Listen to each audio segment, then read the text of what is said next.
ওকে, so এখন আমরা আরেকটা টাস্ক দেখব। সো এটা হচ্ছে আপনাদের সামার 2025-এর কোশ্চেন। সো আমরা একটু দেখি কোশ্চেনটা কি বলছে। Suppose you are developing a personal banking app that tracks the daily account activity. Each transaction record in the app either presents a deposit. Deposit মানে কি টাকা জমা হয়েছে, ঠিক আছে? সো টাকা জমা হইলে ওইটা অলওয়েজই পজিটিভ থাকে। আরেকটা হচ্ছে উইথড্রল, মানে টাকা উঠাইছে, টাকা উঠাইলে ওইটা নেগেটিভ ভ্যালু হিসেবে দেখায়। তারপর this transactions are stored in a stack with the most recent one on the top. Okay, you need to implement a function called deposit sum. So এখানে কিন্তু withdrawal sum বলে নেই, কি বলছে? Deposit some. দ্যাট মিনস যদি স্ট্যাকের ভ্যালুটা positive হয় তাহলে যোগ করব। That takes two arguments, a stack of inter transaction data, একটা স্ট্যাক দিবে, তারপর a integer representing the window size, একটা আলাদাভাবে উইন্ডো সাইজ দিছে। দ্যাট মিনস উইন্ডো সাইজ দিয়ে কিছু একটা করতে হবে।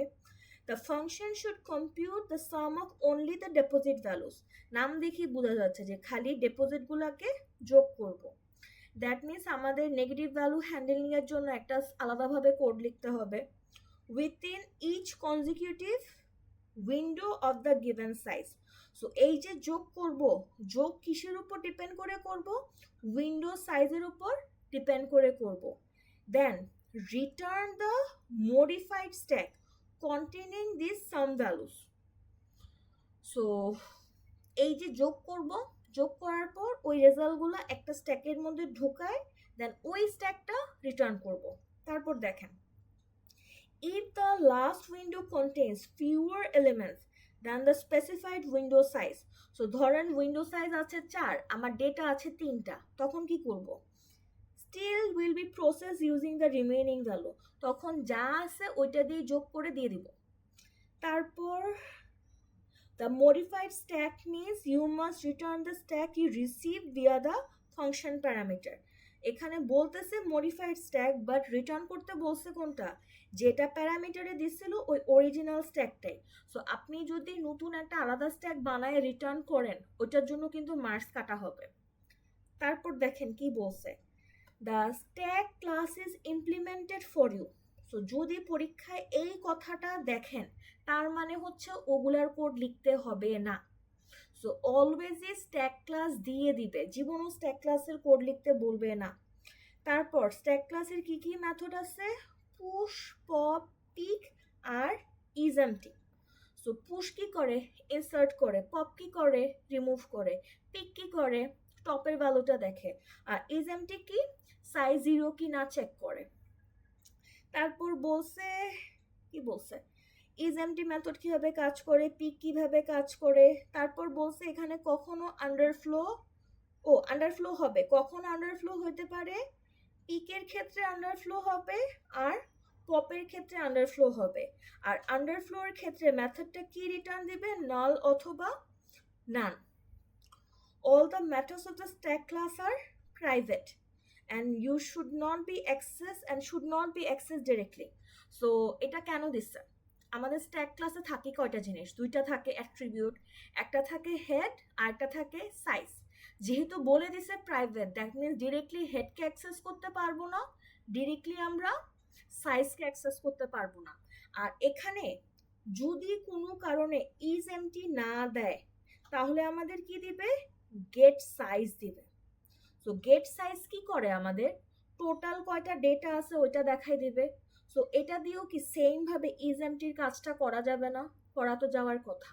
সো এই জিনিসগুলো আমাদের কোশ্চেনের ক্ষেত্রে একটু কেয়ারফুল থাকতে হবে। যদি কোনো কারণে ইজ এমটি না দেয়, তাহলে অবশ্যই গেট সাইজ অ্যাভেলেবল থাকবে।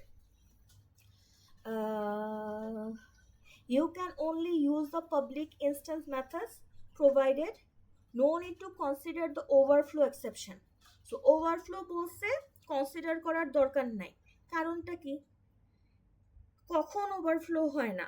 যদি আমরা আনবাউন্ডেড স্ট্যাক ইউজ করি। দ্যাট মিনস আমাদেরকে আনবাউন্ডেড স্ট্যাক দিছে, যেহেতু জীবনও ওভারফ্লো হবে না। তারপর বলছি you cannot use any other data structure than the stack.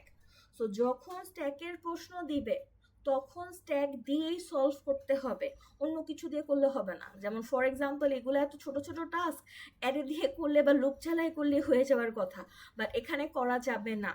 স্ট্যাকের কোশ্চেনে অবশ্যই স্ট্যাক দিয়ে সলভ করতে হবে। তারপর বলছে যত ইচ্ছা স্ট্যাক বানায় নেওয়া যাবে। So this is the question. এখন কি করতেছি আমি, হ্যাঁ, সো এখানে দেখি এটা হচ্ছে আমাদের গিভেন স্ট্যাকটা। So this is the top, আর উইন্ডো সাইজ দিছে কত 4, দ্যাট মিনস চারটা চারটা করে ধরে ধরে যোগ করব। সো এখানে -3 কি নেগেটিভ, সো ওইটা বাদ। আমাদের কি যোগ করতে হবে, আমাদের যোগ করতে হবে ডেপোজিটগুলা, দ্যাট মিনস পজিটিভ ভ্যালুগুলা। সো এগুলা যোগ করলে কত আসে 35, আর এই স্লটের সবগুলোই কি নেগেটিভ, দ্যাট মিনস একটাও কি যোগ হবে, যোগ হবে না। সো সাম কত আসবে 0। আর উইন্ডো ছিল কয়টা 4, বাট এখানে লাস্টে ভ্যালু থাকে কয়টা 2টা। সো আমাদের এখানে কিন্তু মেনশন ছিল যে যদি কই জানি হ্যাঁ, যদি হচ্ছে আমার উইন্ডো সাইজের তুলনায় কম থাকে তাহলে রিমেইনিং যা থাকবে ওইটাকেই যোগ করে ফেলতে। সো ইন দিস কেস আমরা এই লাস্টের দুইটাকেই যোগ করে ফেলবো। সো সাম কত আসবে, সাম আসবে 23। সো এটার যে কোশ্চেনটা নিয়ে কি কারো কোনো প্রকার কনফিউশন আছে যে কি করতে হবে?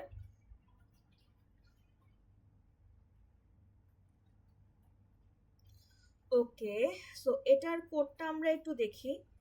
সো আমাদেরকে কি কি দিয়ে দিছে, আমাদেরকে স্ট্যাক দিছে, আর কি দিছে উইন্ডো সাইজ দিছে।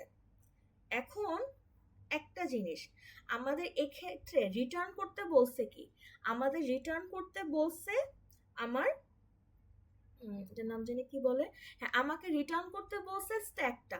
সো এই কারণে দেখেন এখানে আমরা রিটার্ন টাইপ কি দিছি, মেথডে স্ট্যাক দিছে। সো আমরা যখন একটা মেথড থেকে নোড রিটার্ন করতাম তখন রিটার্ন টাইপ নোড দিতাম না। সো সিমিলারলি এখানে যেহেতু আমরা স্ট্যাক রিটার্ন করতেছি, সো মেথডে রিটার্ন টাইপ কি দিছি, আমি স্ট্যাক দিছি। এখন এই যে আমি যোগ করব, যোগ করে ভ্যালুগুলো তো কোথাও জমা রাখতে হবে, রাইট? তো জমা রাখার জন্য আমার আগে একটা খালি স্ট্যাক বানাই নিতে হবে। সো এখানে দেখেন ইনিশিয়ালি আমরা একটা খালি স্ট্যাক বানাই নিছি। সো এই ক্ষেত্রে আমি স্ট্যাকের নাম দিছি কি, আমি স্ট্যাকের নাম দিছি রেজাল্ট। তারপর আমি একটা লুপ রান করতেছি। এই লুপটা কতক্ষণ পর্যন্ত রান করবে, যতক্ষণ পর্যন্ত আমার স্ট্যাকটা খালি না হয়। সো কোন স্ট্যাকটা খালি না হয়, যেটা আমাকে ইউজার দিয়ে দিছে এসটি। সো এই কারণে আমি লিখছি এসটি। সো যতক্ষণ পর্যন্ত এই স্ট্যাক খালি না হচ্ছে ততক্ষণ পর্যন্ত আমার লুপটা চলবে। এখন এই যে আমাকে বলছে যোগ করতে, আমি কাকে যোগ করব, আমি কিন্তু সবগুলাকে যোগ করব না, আমি উইন্ডো সাইজ ধরে চারটা চারটা করে যোগ করতে হবে। সো আমার এই উইন্ডো সাইজটাকে মেনটেন করার জন্য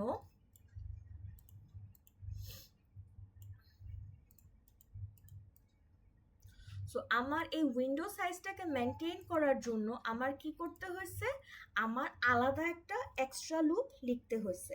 সো এই যে আলাদা লুপটা, এটা কিসের জন্য লিখছি আমি, যাতে আমার উইন্ডো সাইজটা মেনটেন হয়। আর উইন্ডো সাইজটা আমাকে কোথায় দিছে, প্যারামিটারে দিছে। তো এখানে দেখেন এই লুপটা কতবার চলবে, যতক্ষণ পর্যন্ত আমার কাউন্টটা উইন্ডো সাইজের সাথে ম্যাচ না করতেছে। সো এখন কি করব, একটা একটা স্ট্যাক থেকে ভ্যালু রিমুভ করব। আর রিমুভ করার জন্য কি ইউজ করে, পপ করে। আর রিমুভ করে সবাইকে কি অ্যাড করব, করব না। যদি সে ডেপোজিট হয়, ডেপোজিট কি ছিল পজিটিভ নাম্বার, তো যদি সে পজিটিভ নাম্বার হয় তখন খালি যোগ করব। আর এখানে যেহেতু কাউন্টারটা দিয়ে আমি লুপ চালাইতেছি, সো কাউন্টারটা কি করতে হবে, প্লাস প্লাস করতে হবে। সো আমি যদি জাস্ট এই পার্টটা লিখতাম তাহলে কিন্তু আমার অলওয়েজই 4টা বার লুপ চলবে, বা উইন্ডো সাইজ যেটা দেওয়া ছিল ওই বার সংখ্যক লুপ চলতেছে। বাট এখানে লাস্টের বার 4বার কি লুপ চালানো সম্ভব, এখানে ডেটা আছে কয়টা, 2টা। তো যখন আমরা এটা রান করতে যাব, একবার চলবে, 2বার চলবে, তারপরেই কি আমার এরর দিয়ে দিবে। সো সো এটাকে হ্যান্ডেল করার জন্য আমাকে এক্সট্রা একটা পার্ট লিখতে হয়েছে। কি লিখছি? যতক্ষণ পর্যন্ত না স্ট্যাকটা খালি হয়ে যাচ্ছে। সো আমরা যখন এই দুইটা নাম্বার যোগ করে ফেলতেছি তখনই তো স্ট্যাক খালি হয়ে যাচ্ছে। সো তারপর কি এই লুপটা আর চলবে? এই লুপটা আর চলবে না। আর এই লুপটা দিয়ে কি করছি? আমরা সবগুলা উইন্ডোর ভিতরে ডেপোজিটকে যোগ করছি। আর যোগগুলাকে কি করব? আমরা যোগগুলাকে আমরা রেজাল্ট যে স্ট্যাকটা ছিল ওইটার মধ্যে পুশ করব। সো আমাদের যে রেজাল্ট স্ট্যাকটা ছিল ওইটার মধ্যে যখন পুশ করতে যাই, ফার্স্টে পুশ হবে কোনটা? এই ফার্স্টের ভ্যালুগুলা। সো যোগ হয়ে ঢুকলো কত? 35। তারপরে ঢুকলো কত? 0। তারপরে ঢুকলো কত? এই দুইটা যোগ করে 23। বাট আমার অ্যান্সারে কি আছে? অ্যান্সারে কি অর্ডারটা উল্টা না?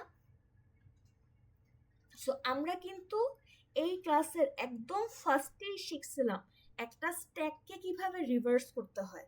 একটা স্ট্যাককে রিভার্স করার জন্য কি করতে হয়? আরেকটা স্ট্যাক ইউজ করতে হয়।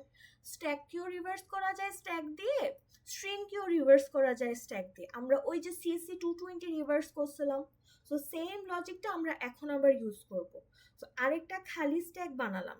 এখন এই যে স্ট্যাকটা আছে এটা টপ কত? The top is 23। সো ফার্স্টে যদি রিমুভ করে বের হবে কত? 23। তারপরে বের হবে কত? 0। তারপরে বের হবে কত? 35। সো এখানে আলাদা একটা স্ট্যাকের মধ্যে আবার আমরা ডেটাগুলোকে ঢুকাইছি। কারণ কি? আমার যাতে গিভেন ফরম্যাটের সাথে ম্যাচ করে। কারণ অরিজিনালি যখন আমরা রেজাল্টগুলো ঢুকাই তখন যেই ফরম্যাটে ছিল answer is the reverse of that. So reverse করার জন্য আরেকটা স্ট্যাকের মধ্যে ঢুকাইতে হয়েছে। এখন এই যে স্ট্যাকের মধ্যে ঢুকাইতে বলছে এখানে কিন্তু আবার মেনশন করে দিছে যে মডিফাইড যে স্ট্যাকটা রিটার্ন পাঠাবো এটা হচ্ছে অরিজিনাল স্ট্যাকটা।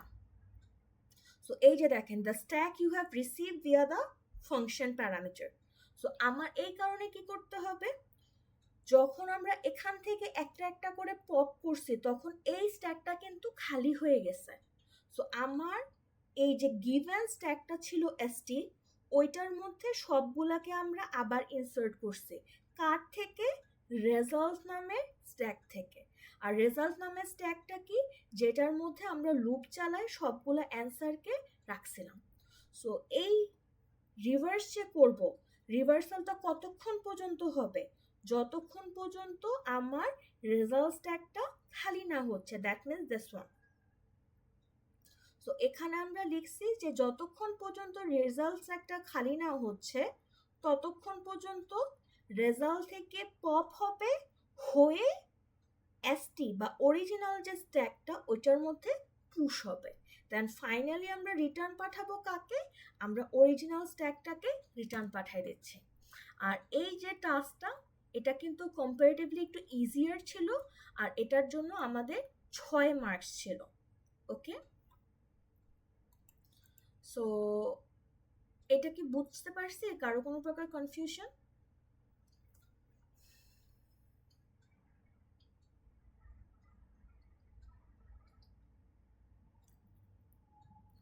ওকে, আর 2-3টা একটু এমসিকিউ আছে ওইটা একটু দেখাই দেই। হ্যাঁ, সো এখানে দেখেন কি বলছে। আপনাকে একটা স্ট্যাক দিয়ে দিছে, স্ট্যাকের মধ্যে 3টা ফাংশন আছে আর 3 পুশ ফাংশনস। সো স্ট্যাকটার মধ্যে কি হচ্ছে? 3টা পুশ ফাংশন শুধুমাত্র কাজ করবে। সো এগুলার মাঝখানে অথবা এন্ডের মধ্যে আমরা পপ ফাংশন কল করব। কয়টা পপ ফাংশন কল করব? 3টা পপ ফাংশন কল করব। তারপর এখানে কতগুলা সিকোয়েন্স দেওয়া আছে, বলছে কোনটা অ্যান্সার হইতে পারবে না। সো ফার্স্ট অফ অল আমাকে স্ট্রিং দিচ্ছে 3 2 1। সো ফার্স্টে আমি 1 ইনসার্ট করলাম, তারপর 2 ইনসার্ট করলাম, তারপর 3 ইনসার্ট করলাম। সো এখন যদি আমি পপ করি ফার্স্টে পপ হবে কত? 3, তারপর পপ হবে কত? 2, তারপর পপ হবে কত? 1। So this is a valid sequence. তারপর এটা দেখি, সো এখানে ফার্স্ট আউটপুট কত? 3। দ্যাট মিনস সবগুলো আমাকে আগে স্ট্যাকের মধ্যে পুশ করে নিতে হবে।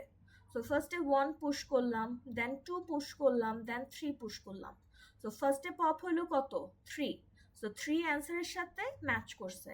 এখন স্ট্যাকের টপে কে আছে 2 আছে, বাট আমার অ্যান্সারে দেওয়া কত 1, বাট জীবনও কি 2 এর আগে 1 আসতে পারবে না, সো দিস ইজ ইম্পসিবল।